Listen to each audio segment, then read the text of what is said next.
I just saw the latest episode of Backyard Effects and it was just awesome. That 4-barrel shotgun just kicked ass. And as I was watching, I remembered that I also built a shotgun prop once, not long ago. So I figured I'd make a video. And here's my shotgun. It's a fairly easy assembly, just placing the forend, the magazine tube and the lock nuts.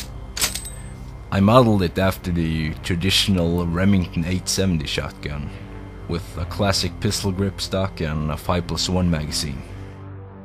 And what's cool is that you can actually load the magazine using pre-fired ammo. If you try this at home using live ammunition and die a horrible death, I will not be held responsible.